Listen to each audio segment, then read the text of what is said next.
नमस्कार, जय हिंद दोस्तों। स्वागत है आपका अपने YouTube channel current affairs by Divyanshu. Edutoria की बुक को हम लोग कंप्लीट कर रहे हैं और कंप्लीट किया, लगभग कंप्लीट कर ही चुके हैं, है ना। चैप्टर नंबर 47 तक हम लोग कंप्लीट कर चुके हैं और अंतिम ये हम लोगों का चैप्टर चल रहा है। इसके बाद एक दो चैप्टर और है, उसके बाद जो है MCQ क्वेश्चन है, सेट बाय सेट दिया गया, उसे हम लोग कवर करेंगे। तो चैप्टर नंबर 48 में अंतर्राष्ट्रीय घटनाक्रम दिए गए हैं। इससे पहले हमने राष्ट्रीय घटनाक्रम पे चर्चा किया था। जैसे यहाँ दिसंबर 2025 दिख रहा है, वैसे ही अगस्त 2025 तक हमने कवर किया था। अब उससे पुराना कवर करने का कोई खासा मतलब बनता नहीं है। बाकी जो बच जाएगा उसे हम लोग MCQ के तहत कंप्लीट कर लेंगे, ठीक है। चलिए, तो आज अंतर्राष्ट्रीय घटनाक्रम चैप्टर नंबर 48 को शुरू करते हैं दिसंबर 2025 के साथ। तो पहला पॉइंट दिया गया है कि तंजानिया ने 5 साल का पशुधन टीकाकरण अभियान शुरू किया है। तीसरे इंडिया नेपाल कल्चरल फेस्टिवल का आयोजन लुम्बिनी नेपाल में हो रहा है। ये वही लुम्बिनी है जहाँ पर वैशाख पूर्णिमा के दिन भगवान बुद्ध का जन्म हुआ था, ठीक है, 563 ईसा पूर्व। लिथुआनिया में हाल ही में बेलारूस से आने वाले गुब्बारों को लेकर इमरजेंसी की घोषणा की गई है।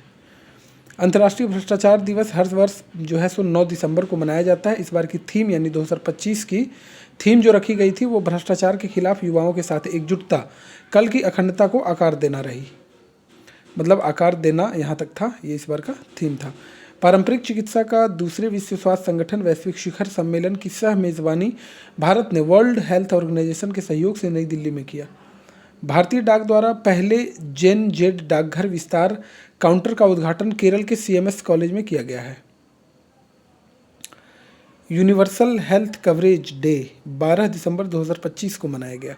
डोनाल्ड ट्रंप ने 5 महाशक्तियों को मिलाकर C5 बनाने की घोषणा की है। इसमें भारत समेत चीन, USA, रूस एवं जापान होंगे।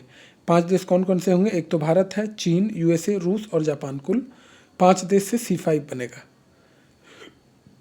ऑस्ट्रेलिया में 16 साल से कम उम्र के बच्चों के लिए सोशल मीडिया प्रतिबंध लागू कर दिया गया है, जो कि भारत में भी अति आवश्यक है। भारत सरकार ने महाराष्ट्र, मध्य प्रदेश एवं गुजरात में परियोजनाओं के विकास के लिए एशियाई विकास बैंक यानी ADB, एशियन डेवलपमेंट बैंक के साथ $800 मिलियन का ऋण समझौता किया है। भारत को वर्ष 2025 से 29 तक के कार्यकाल के लिए यूनेस्को कार्यकारी बोर्ड का पुनः सदस्य चुन लिया गया है। भारत के मुख्य चुनाव आयुक्त ज्ञानेश कुमार को स्वीडन के स्टॉकहोम में अंतर्राष्ट्रीय लोकतंत्र एवं निर्वाचन सहायता संस्थान IDEA की आयोजित बैठक में परिषद का अध्यक्ष चुन लिया गया है। वे 2026 में परिषद की सभी बैठकों की अध्यक्षता करेंगे। किन्हें? तो भारत के जो मुख्य चुनाव आयुक्त हैं ज्ञानेश कुमार। अफ्रीकी देश गिनी बिसाऊ में पुनः सैन्य तख्तापलट कर दिया गया है। वहां सेना के द्वारा राष्ट्रपति उमारो सिसोको एम्बालो को हटा दिया गया है। अफ्रीकी देश सूडान ने रूस को अपने देश में नौसैनिक अड्डा स्थापित करने की मंजूरी दे दी है और यह अफ्रीका में रूस का पहला नौसैनिक अड्डा होगा। ऑक्सफोर्ड डिक्शनरी के द्वारा वर्ष 2025 के लिए रजबेट को वर्ड ऑफ द ईयर घोषित कर दिया गया है।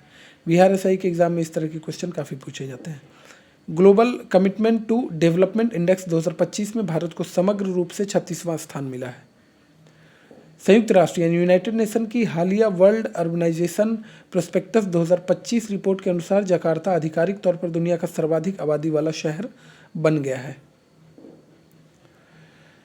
अगला पॉइंट है, संविधान दिवस पर पेरिस में यूनेस्को मुख्यालय में डॉक्टर BR अम्बेडकर की प्रतिमा का अनावरण किया गया है। फ्रांस ने सुरक्षा कारणों के लिए 10 महीनों की स्वैच्छिक मिलिट्री सर्विस शुरू करने की घोषणा कर दी है। एनिमल हस्बेंड्री स्टैटिस्टिक्स 2025 के अनुसार भारत विश्व का सर्वाधिक दुग्ध उत्पादक देश बना है। पहले भी भारत जो है सर्वाधिक दुग्ध उत्पादक देश बनकर सामने आ चुका है, लेकिन यहाँ पर मवेशियों की संख्या भी काफ़ी अधिक है। कुल मिलाकर कहने का बात यह है कि जो उच्च कोटि के मवेशी होते हैं, यानी कि ऐसी गायें जो कि 80 लीटर या 100 लीटर दूध करें, ऐसी गायों की संख्या बहुत कम है, जबकि अदर देशों में है, ठीक ठाक संख्या है अंतर्राष्ट्रीय। लेकिन इसमें भी भारत जो है काफ़ी तेज़ी से आगे बढ़ रहा है, ज़्यादा निराश होने की आवश्यकता नहीं है। अंतर्राष्ट्रीय खगोलीय संघ IAU ने मंगल ग्रह पर लगभग 3.5 अरब साल पुराने एक बड़े क्रेटर का नाम भारत के प्रसिद्ध भूविज्ञानी MS कृष्णन के सम्मान में कृष्णन क्रेटर रखा है। एशिया पावर इंडेक्स 2025 में भारत को तीसरा स्थान प्राप्त हुआ, जिससे वह पहली बार मेजर पावर की श्रेणी में आ गया है। अमेरिका और चीन क्रमशः पहले और दूसरे स्थान पर है, तीसरे स्थान पर अपना भारत है। और यह इंडेक्स जो है ऑस्ट्रेलिया के लोवी इंस्टीट्यूट द्वारा जारी किया गया है। चंद्रमा पर पहली बार छोटे आयरन ऑक्साइड क्रिस्टल की खोज चीन के द्वारा की गई है। 15वें अंतर्राष्ट्रीय रेत कला महोत्सव इंटरनेशनल सैंड आर्ट फेस्टिवल का उद्घाटन ओडिशा के कोनार के पास चंद्रभागा बीच पर 1 दिसंबर 2025 को हुआ। इटली ने महिलाओं की हत्या को एक अलग अपराध मानकर इसमें उम्र कैद की सजा का प्रावधान किया है। 29 वर्षीय ब्राजीलियाई उद्यमी काल्शी को माल्किन लुआना लोपेस द्वारा दुनिया की सबसे कम उम्र की सेल्फ मेड महिला अरबपति बन गई है।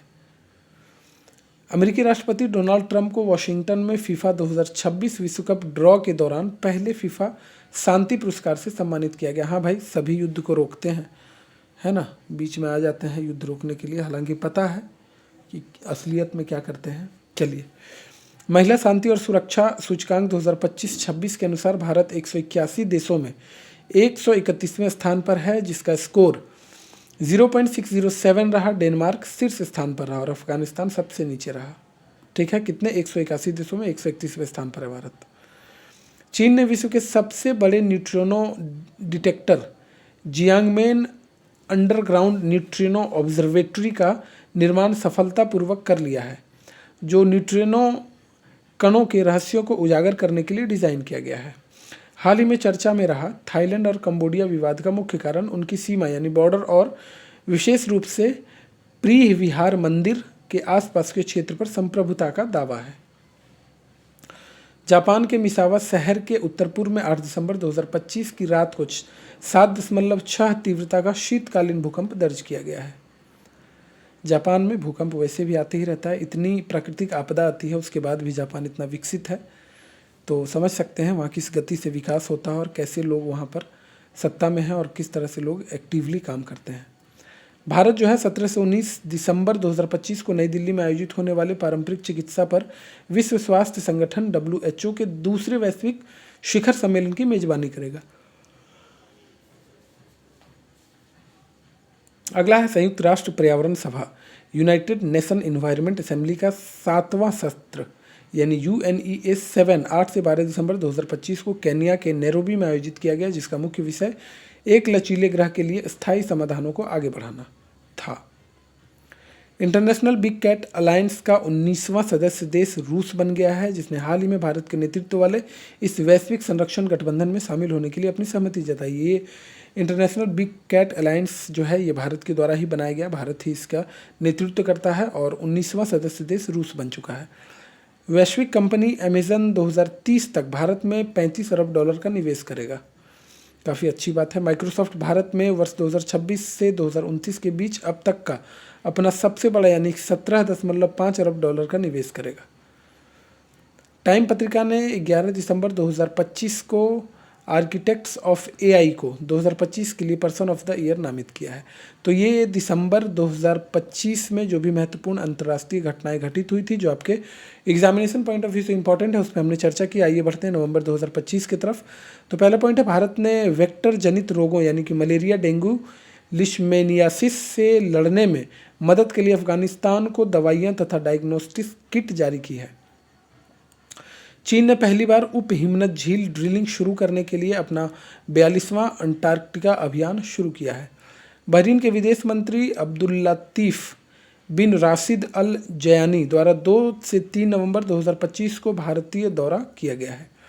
मालदीव धूम्रपान पर पीढ़ीगत प्रतिबंध लगाने वाला दुनिया का पहला देश बन गया। इसके तहत 1 जनवरी 2007 या उसके बाद जन्मा कोई व्यक्ति तंबाकू उत्पादों का उपयोग नहीं कर सकता या रख भी नहीं सकता।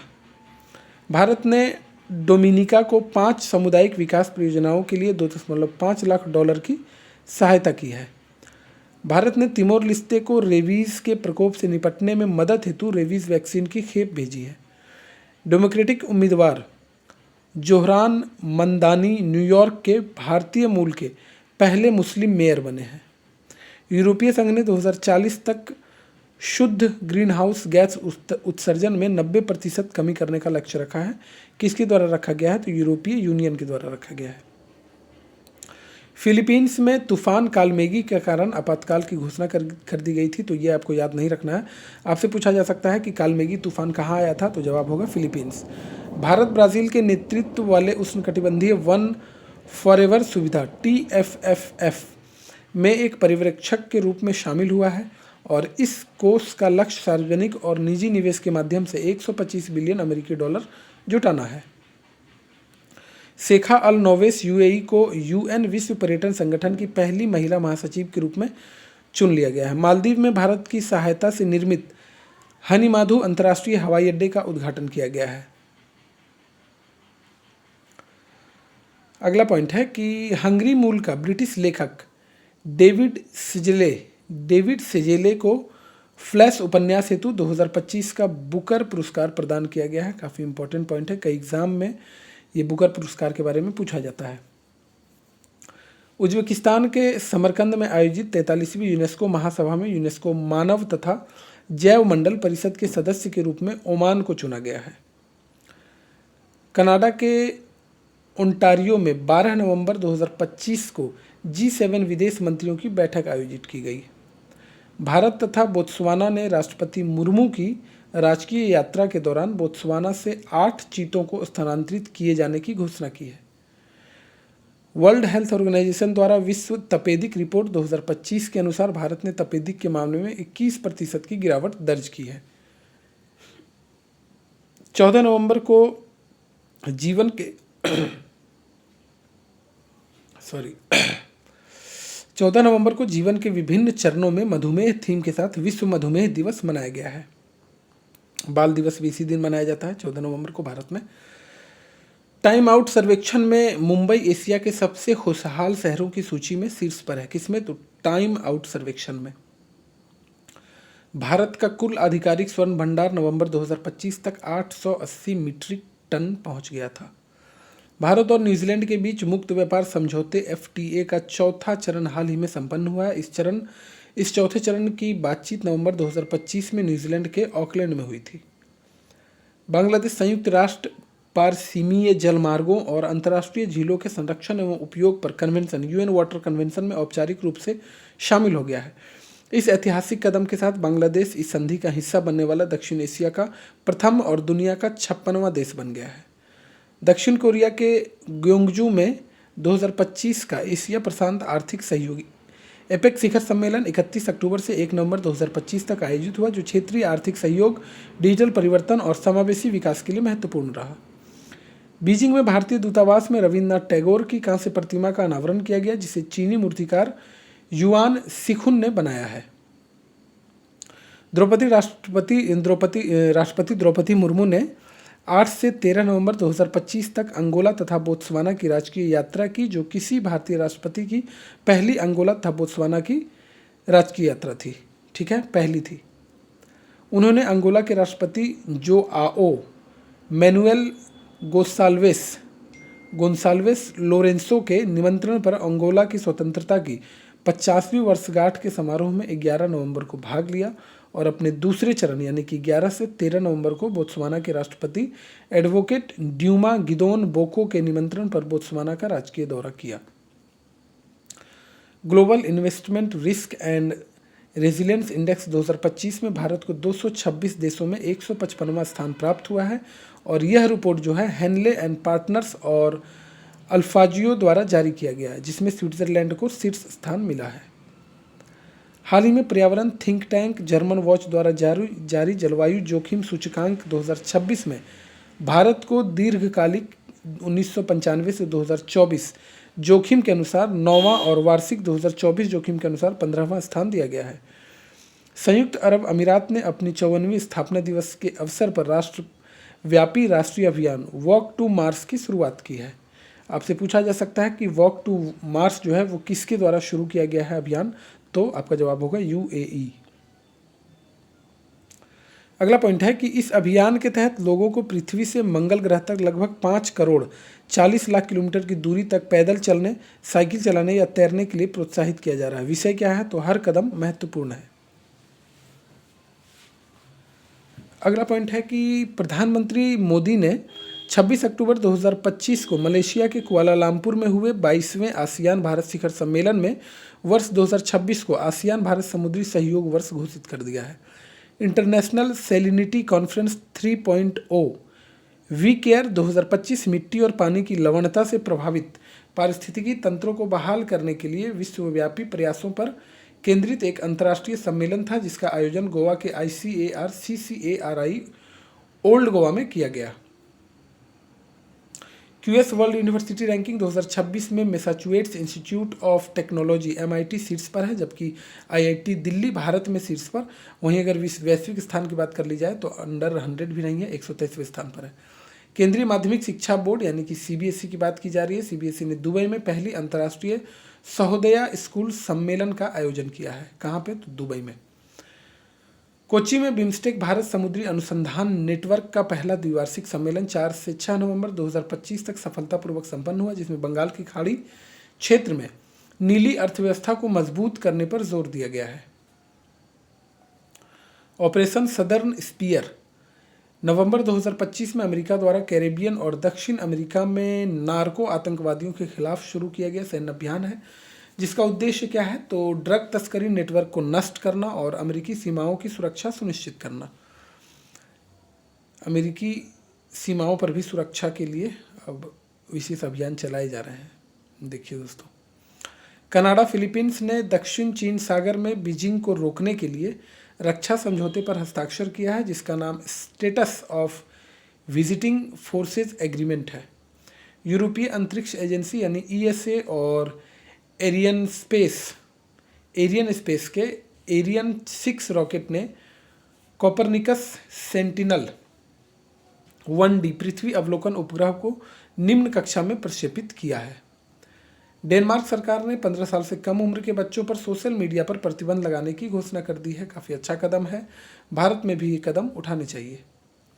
भारत और सऊदी अरब ने हज 2026 समझौते पर हस्ताक्षर किए। 1.75 लाख तीर्थयात्रियों का कोटा तय किया गया है। कोलंबो सुरक्षा सम्मेलन के राष्ट्रीय सुरक्षा सलाहकारों की 7वीं बैठक नई दिल्ली में आयोजित की गई। PM मोदी साउथ अफ्रीका के जोहान्सबर्ग में G20 लीडर समिट में शामिल हुए। कुमार मंगलम बिरला को यूनिवर्सिटी ऑफ लंदन ने डॉक्टर ऑफ साइंस इकोनॉमिक्स की डिग्री से सम्मानित किया है। इंडिया जल्द ही अफगानिस्तान के साथ एयर कार्गो सर्विस शुरू करेगा। चीन जो है दुनिया का पहला तैरता हुआ आर्टिफिशियल आइलैंड बना रहा है। रूस ने अंगारा 1.2 रॉकेट से अनजान मिलिट्री सैटेलाइट लॉन्च किया है। बांग्लादेश के अंतर्राष्ट्रीय अपराध न्यायाधिकरण ने पूर्व प्रधानमंत्री शेख हसीना को मौत की सजा सुनाई है। QS सस्टेनेबिलिटी रैंकिंग 2026 में लुंड विश्वविद्यालय शीर्ष पर रहा है। श्वेत किसानों से हो रहे दुर्व्यवहार का हवाला देते हुए अमेरिका ने दक्षिण अफ्रीका में होने वाले G20 सम्मेलन का बहिष्कार करने का निर्णय लिया है। हाल ही में सुपर टाइफून फुंगवोंग के द्वारा फिलीपींस में जारी तबाही के कारण राष्ट्रपति फर्डिनेंड मार्कोस जूनियर ने आपातकाल की घोषणा कर दी है। कुवैत के फैलाका द्वीप पर हाल ही में 4000 वर्ष पुराना दिलमुन सभ्यता का मंदिर खोजा गया है। किसका? तो दिलमुन सभ्यता का मंदिर, जो कांस्य युग लगभग 1900 से 1800 ईसा पूर्व से संबंधित है। तो इस प्रकार हमने दिसंबर और नवंबर 2025 में जो भी महत्वपूर्ण अंतर्राष्ट्रीय, नेशनल नहीं इंटरनेशनल घटनाओं पे हमने नज़र डाला। तो वीडियो अगर अच्छी लगी हो तो ये आपकी नैतिक जिम्मेवारी है कि वीडियो को लाइक कर दीजिएगा, चैनल को सब्सक्राइब कर दीजिएगा। अगर पहली बार देख रहे हैं तो दोस्तों के बीच में शेयर भी कर सकते हैं, अगर आप चाहते हैं आपके साथ साथ आपके दोस्त भी सिलेक्शन लें। तो मिलते हैं फिर से नेक्स्ट वीडियो में। अक्टूबर 2025 के महत्वपूर्ण अंतर्राष्ट्रीय घटनाएं जो घटित हुई है, जो आपको एग्जामिनेशन पॉइंट ऑफ व्यू से महत्वपूर्ण है, उन सारी चीज़ों पे हम चर्चा करेंगे। वीडियो कैसा लगा आप हमें कमेंट बॉक्स में ज़रूर बताइएगा। तब तक के लिए धन्यवाद, मिलते हैं नेक्स्ट वीडियो में।